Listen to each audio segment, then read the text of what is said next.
उसको लगा कि ये गलत काम हंस ने किया होगा, उस व्यक्ति ने बंदूक ले उसको मार दिया।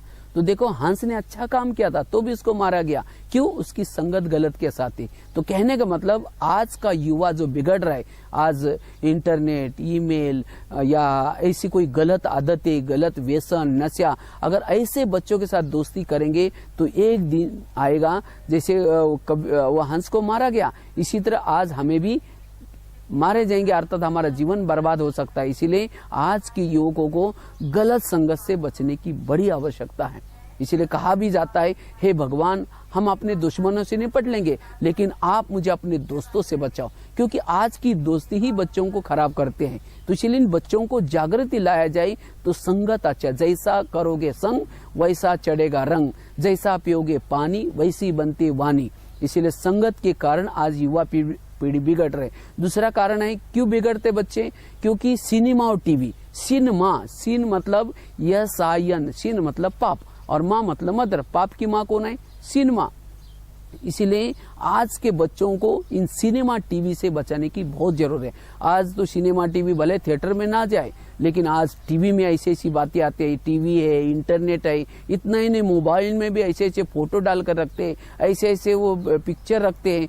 तो आज उन बच्चों को इसे जिस शिक्षा से बुद्धि भटकते वो शिक्षा नहीं है, तो सिनेमा टीवी से बचाने की बहुत आवश्यकता है। मैं तो करीबन 5000 स्कूलों में गया हूँ और वहाँ कभी जाकर के बच्चों को मैं क्वेश्चन पूछता हूँ।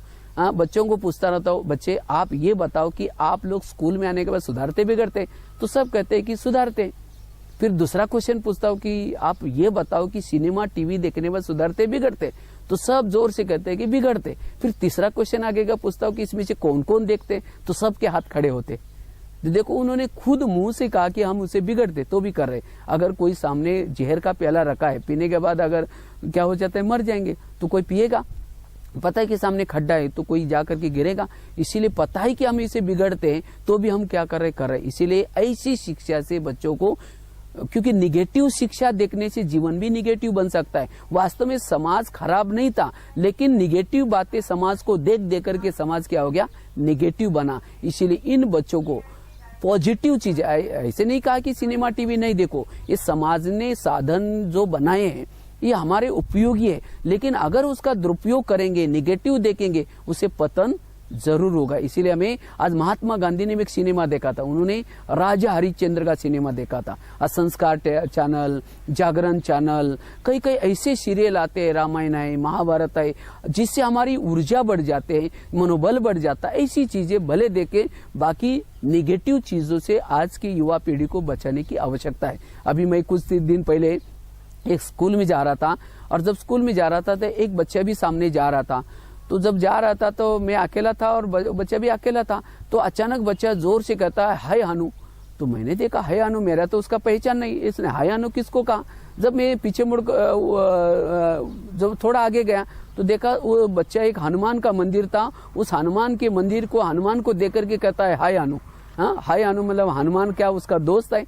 ये चीजें कहाँ से सीखा? आज कहाँ हमारी भारतीय संस्कृति, कोई भी हमारे पूर्वज दिखाई पड़ते हैं, देवता दिखाई पड़ते हैं, उनको देख करके दोनों हाथ जोड़ करके नतमस्तक होकर के उनसे आशीर्वाद प्राप्त करना, ये हमारी भारतीय संस्कृति है। लेकिन आज के बच्चे ये पाश्चात्य संस्कृति के कारण, सिनेमा टीवी के कारण आज ऐसी संस्कृति सीखते जा रहे हैं जो हमारी भारतीय संस्कृति लुप्त होती जा रही है। इसीलिए हमें क्या करना है, इस पाश्चात्य संस्कृति से बचाने के लिए बच्चों को निगेटिव सिनेमा टीवी से स्वयं को बचाने की आवश्यकता है। क्योंकि सिनेमा टीवी में दिखाने वाली कोई चीजें कोई रियल स्टोरी नहीं होती, ये आर्टिफिशियल स्टोरी दिखा करके बच्चों के अंदर आर्टिफिशियलता आती है। इसलिए सिनेमा टीवी से स्वयं को बचाना है। तो आज की युवा पीढ़ी जो बिगड़ी उसका कारण है सिनेमा और टीवी। तो पहला कारण बताया गलत संगत, आज की युवा पीढ़ी बिगड़ी, गलत संगत, सिनेमा टीवी। तीसरा है व्यसन। व्यसन करने से, कोई गुटखा, कोई सिगरेट, ऐसी चीजों का सेवन करने से बुद्धि के अंदर निगेटिव बातें, आसुरी वृत्तियां जागृत होते। आज कहते हैं रावण क्यों बना था? क्योंकि वो नशा करता था। वो तो एक रावण था, लेकिन आज घर घर में रावण बनता जा रहा है। आज वो एक दुर्योधन था, लेकिन दुर्योधन दुशासन एक था, लेकिन आज घर घर में बनते जा रहे। क्यों? उनके अंदर नशा और व्यसन के कारण आज युवा पीढ़ी बिगड़ती जा रही। इसीलिए हमें इन चीजों से स्वयं को उनको बचाने की आवश्यकता है, क्योंकि ऐसी चीजें खाने से शरीर के ऊपर असर पड़ता है। अभी कुछ दिन पहले हमारे माउंट आबू में एक बहुत बड़ा ग्लोबल हॉस्पिटल है, तो वहां मैं गया था। तो वहां मैंने देखा एक 9वीं कक्षा की छात्रा वो हॉस्पिटल में थी, तो उसके गले में नली डाल करके वहां सब्जी का सूप पिलाया जा रहा था उसको। तो मैंने उसके माँ को पूछा इसको क्या हुआ? कहते कि उसने गुटखा खाया जिसके कारण उसको मुंह का कैंसर हुआ है, और कहा कि इसका मुंह भी नहीं खुलता, क्योंकि गुटखा खाने से चबाने से उसका मुंह एक उंगली जाता उतना भी मुंह नहीं खुलता, और उसके कारण तो देखो उस बच्ची ने गलत संगत में जाकर के सिनेमा टीवी देख करके वो गुटखा खाने की आदत डाल दी, लेकिन अपने जीवन को बर्बाद किया। इसीलिए ऐसी चीजों से बचना है। आज गुटखे के नाम में कितनी बुराई है। अगर कोई खाता उसको फील नहीं करना, लेकिन उसको छोड़ देना। देखो गुटखे के 3 शब्द ब्लैक बोर्ड पर लिखो, गुटखा, और उसमें से ट शब्द मिटा दो और बाकी 2 शब्द जोर से पढ़ो, क्या आता है? हा? कितना गलत अर्थ आता है। हा? गुटके में से अगर ट शब्द निकाला जाए तो कितना गलत शब्द आएगा। इसीलिए हमें, क्योंकि भगवान ने कोई भी चीजें बनाई वो अच्छी है या बुरी है उसके नाम में ही बताया। जैसे कहा ना सिनेमा टीवी, सिन मतलब पाप, माँ मतलब मदर, गुटखा जैसे जैसा खाओगे अन्न वैसा बनता है मन। इसीलिए होटल पर बाहर बोर्ड ही लिखा है होटल, हो सके तो यहाँ से टल, क्योंकि ऐसा वैसा भोजन खाने से अंदर के अंदर असुरी वृत्ति जागृत होते। तो इसी तरह हमें स्वयं को क्या करना है? व्यसन नशे से बचाना है। और चौथी चीज है आज के बच्चे क्यों बिगड़े, जैसे एक तो बताया कुसंग, सिनेमा, व्यसन, और चौथा है फैशन। क्योंकि आज हम फैशन क्यों करते हैं? क्योंकि अच्छे दिखने के लिए। वास्तव में एक होता है इनर पर्सनालिटी, दूसरी होती है आउटर पर्सनालिटी। आज के बच्चे अच्छे किसको समझते हैं? बाह्य श्रृंगार करना इसको समझते अच्छे, लेकिन नहीं। आज समझो कोई क्लास में काली सी लड़की है, लेकिन वो समय पर आते हैं, यूनिफॉर्म पहन के आते हैं, कभी लड़ती नहीं, झगड़ती नहीं, तो सब उसको क्या कहेंगे? ये बहुत अच्छे है। तो इसीलिए अगर हमें अच्छा बनना है तो इनर पर्सनालिटी को बढ़ाना है। इसीलिए फैशन से स्वयं को बचाना है। फैशन करो, लेकिन सद्गुणों की फैशन करो। तो आज मधुर मुस्कान की लाली लगा दो, सदा ही क्या करो? उमंग उत्साह के पायल पहनो, दृढ़ता के कंगन पहनो, भाईचारा की बिंदी लगा दो। तो ये शरीर का श्रृंगार हमें पतन की तरफ लेके जाता है।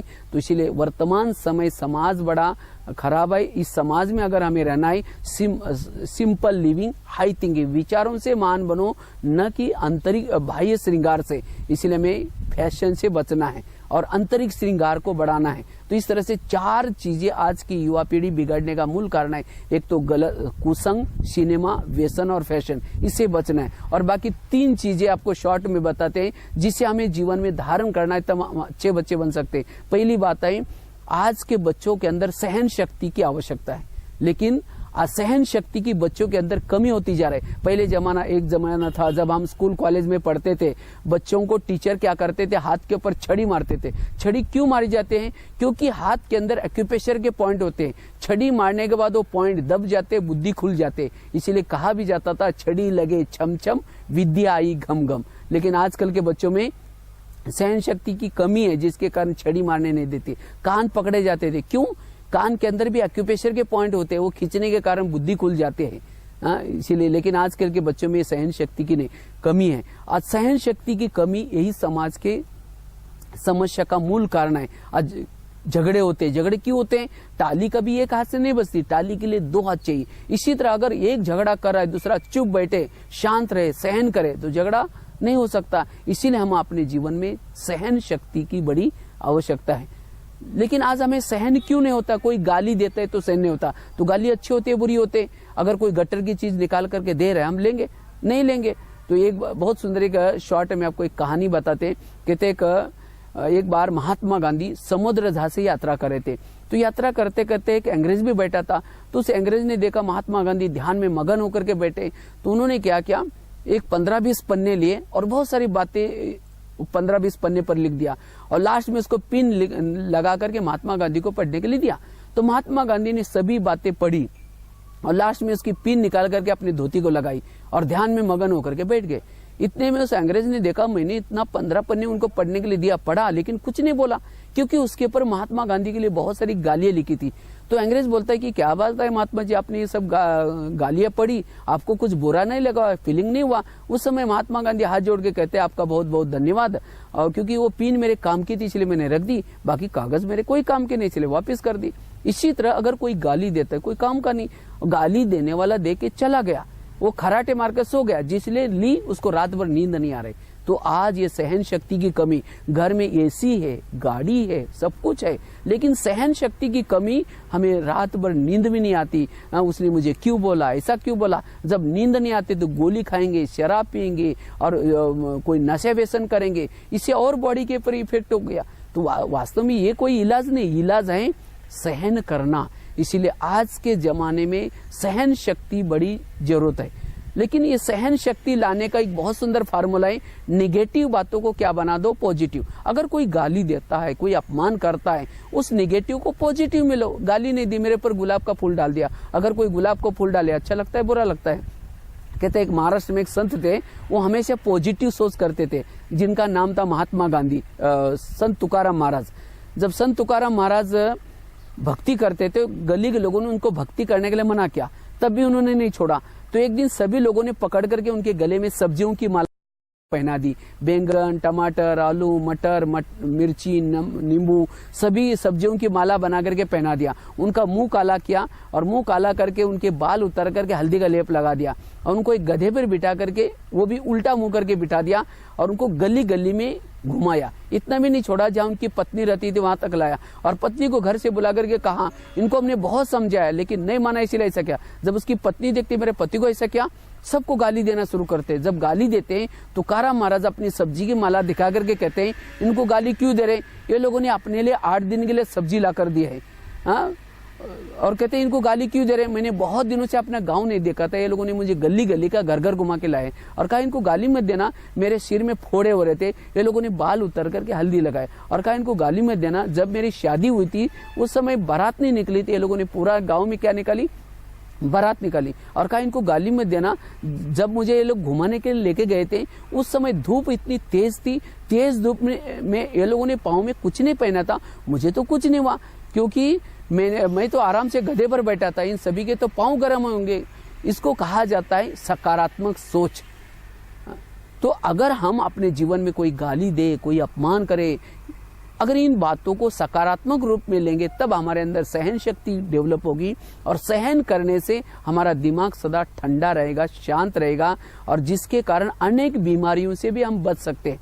इसलिए वर्तमान समय बच्चों के अंदर सहन शक्ति के पाठ पक्का कराना ये बहुत जरूरी है। उसके साथ साथ दूसरा वैल्यू है, अगर बच्चों को महान बनाना है, उनको जीवन में समाज में आने वाली समस्या का सामना कराना है, तो इसके लिए मीठी वाणी भी बड़ी जरूरत है क्योंकि आज के बच्चे जो बिगड़ते जा रहे हैं उसका कारण है बोल। और बोल किसे बोले जाते? मुख से। जीभ को बोले हड्डी नहीं, लेकिन तो भी हड्डी तोड़ने का काम करते हैं।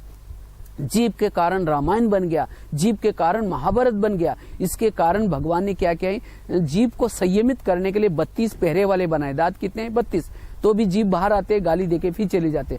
जिसने जीवन में स्कूलों में पढ़ते समय वाणी के ऊपर संयमित नहीं किया, बोलना ठीक नहीं सीखा, वो समाज में जाने के बाद उसके जीवन में कई प्रॉब्लम्स आ सकते, कई बातों का सामना कर सकता है। इसीलिए वाणी अच्छी बनाना ये भी शिक्षा का उद्देश्य है। जैसा बोलेंगे वैसा ही हमारा आचरण दिखाई पड़ता है। इसीलिए हमारे बोल बड़े मीठे हों, क्योंकि भगवान ने हमें इंद्रियां दी है। किसी लिए दी है?